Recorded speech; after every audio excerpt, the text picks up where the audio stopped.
vous devenez utile dans la vie de ces personnes-là. Et si Dieu permet, lorsque nous serons amenés à poser une action sociale bientôt, je vais choisir un frère ou une sœur qui va assister cela.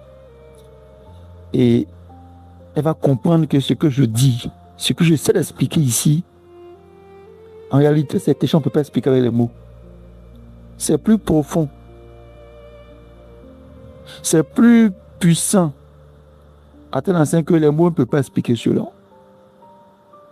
Comme vous voyez la joie illuminer le visage de ces personnes parce qu'elles sont étonnées des gestes que vous avez posés dans leur vie.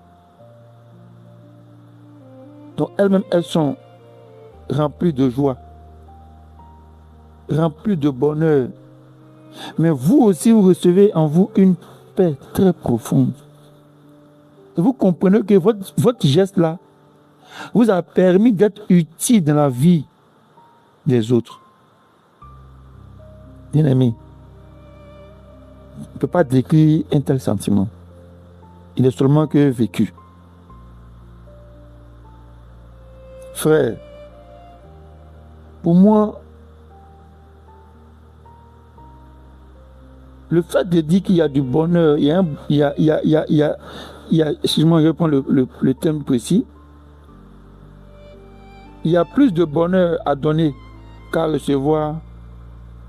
Pour moi,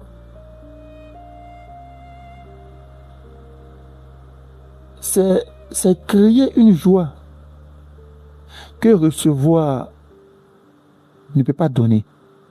C'est-à-dire que cette la personne reçoit de l'argent avec l'amour. Cette la personne reçoit de l'argent accompagné de l'amour. Mais en réalité, ce que vous recevez après avoir donné à cette personne de l'argent là, est plus grand même que ce que cette personne a reçu. Parce que vous recevez en retour une paix qui ne dit pas son nom. Vous comprenez que vous devenez utile pour ces personnes-là. Et ça, c'est plus fort, c'est plus puissant, c'est plus glorieux que ce que la personne même a reçu. Bien vrai que recevoir rend heureux cette personne un moment. Oui, quand elle reçoit, elle est heureuse pour un moment. Parce que l'aide là, l'argent là, ça va servir pour un temps. Donc pendant ce temps-là, cette personne est heureuse d'avoir reçu de vous, que du groupe, une aide, une assistance financière. Mais vous qui avez donné, vous qui avez contribué, vous qui avez permis que cette somme lui soit remise avec amour,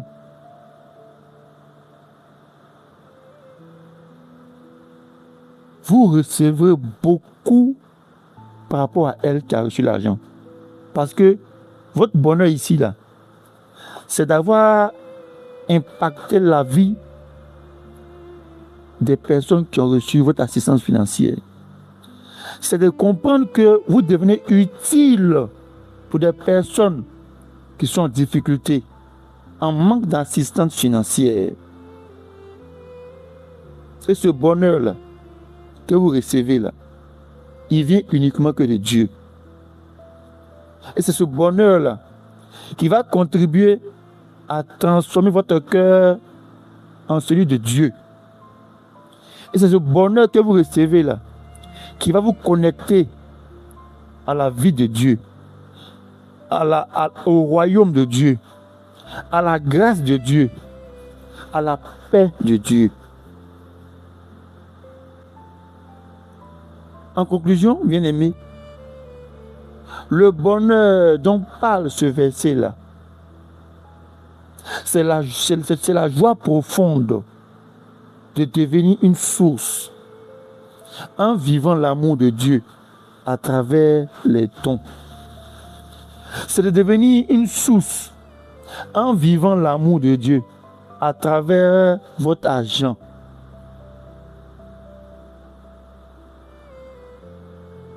hélas, ce que nous donnons peut changer une situation. Mais comprenons que l'amour change une destinée. Et Dieu nous invite, ou Dieu nous appelle à être une source. Dieu nous appelle pour chacun de nous. Et pour même ceux qui vont écouter ces audios-là, Dieu nous appelle à être une source. Dieu ne t'appelle pas seulement à posséder l'argent, mais à impacter la vie des gens, à impacter le quotidien des gens avec ton argent que tu donnes par amour. Oui, c'est le chemin à emprunter pour devenir une source.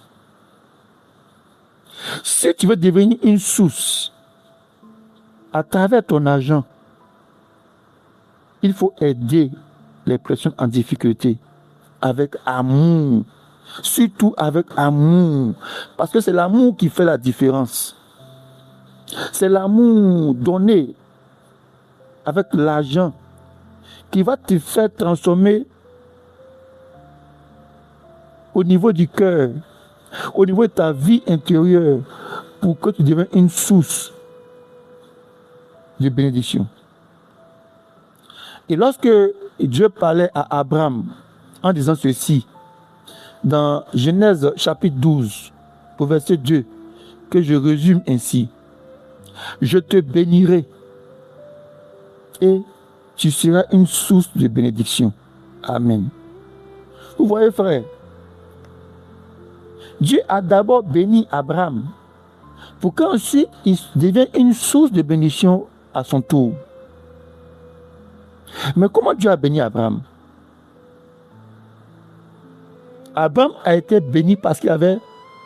La Bible témoigne qu'Abraham avait beaucoup d'argent, beaucoup de troupeaux. Donc c'est Dieu qui a béni Abraham avec l'argent, les troupeaux. Vous voyez? Et par la suite, Abraham a compris que, étant béni par Dieu, toute la richesse qu'il possédait en termes d'argent, en termes de troupeaux, il devait aussi aider des personnes en difficulté. Il devait aussi devenir une source à son tour de bénédiction. Donc, Abraham a compris que quand Dieu te bénit financièrement, tu dois à ton tour devenir aussi une source de bénédiction. Et comment Abraham devait devenir une source de bénédiction avec son argent? C'est en aidant les personnes en difficulté autour de lui avec amour. Et c'est ce que Abraham a compris. Nous aussi, bien-aimés, en ce jour, si Dieu t'a béni financièrement, ce n'est pas pour que tu deviennes égoïste. Ce n'est pas pour que tu puisses aider financièrement et uniquement que ta famille et ton entourage. Si Dieu t'a béni financièrement, c'est pour qu'en retour, tu deviennes aussi une source de bénédiction pour les autres. Et comment cela se fait? Il faut aider les gens en difficulté. Il faut assister les personnes en difficulté. Il faut venir en aide aux personnes démunies, aux veuves, aux orphelins, aux malades. Mais que dans cet élan-là, tu y ajoutes la nature de Dieu. Tu y ajoutes l'impact divin, le caractère de Dieu, qui est l'amour agapé. C'est comme ça que, bien-aimé, étant béni par Dieu, tu deviens une source de bénédiction aussi à ton tour. Vous voyez. Et comme aujourd'hui on parle de l'argent, et que Dieu nous appelle à devenir à notre tour une source de bénédiction à travers l'argent, retenons que si nous savons que Dieu nous a donné de l'argent, si Dieu nous a bénis avec l'argent, nous devons aussi devenir une source de bénédiction pour les autres. Et une source de bénédiction, ce n'est pas donner quand tu es obligé. Ce n'est pas donner pour être vu. Ce n'est pas donner pour recevoir un retour. Être une source de bénédiction, c'est donner ton argent parce que tu es rempli d'amour.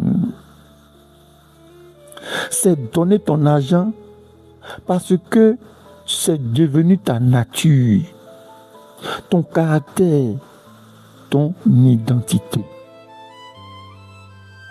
Bien-aimé, quand tu comprends cela, l'argent devient pour toi un serviteur. L'amour devient pour toi le moteur.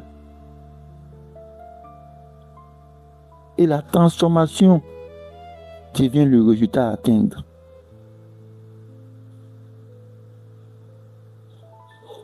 Malheureusement, bien-aimé, ce monde n'a pas seulement besoin d'argent.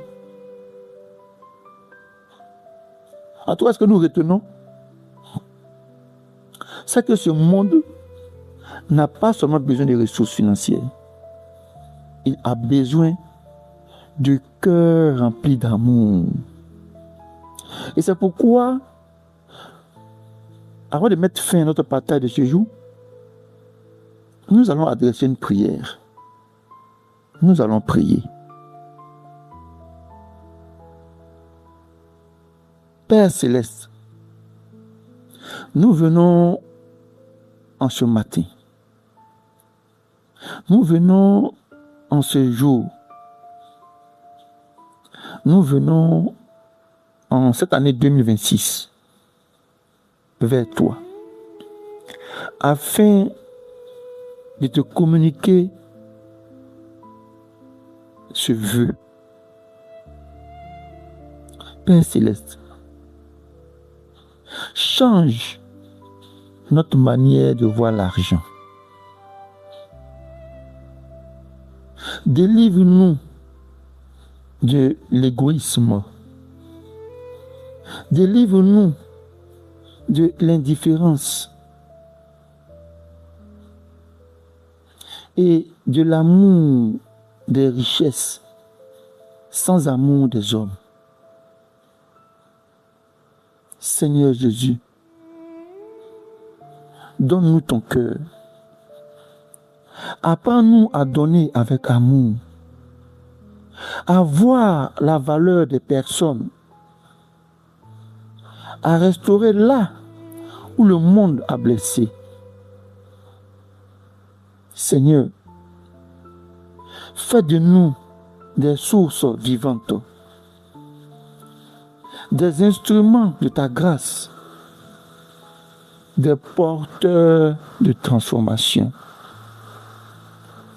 Que chaque ressource financière que nous avons devienne une semence de vie. Frères et sœurs, j'ai prié en ce jour au nom de Jésus-Christ. Amen. Bien-aimés, avant de clôturer notre partage de ce jour, souviens-toi que l'argent ne change pas le monde.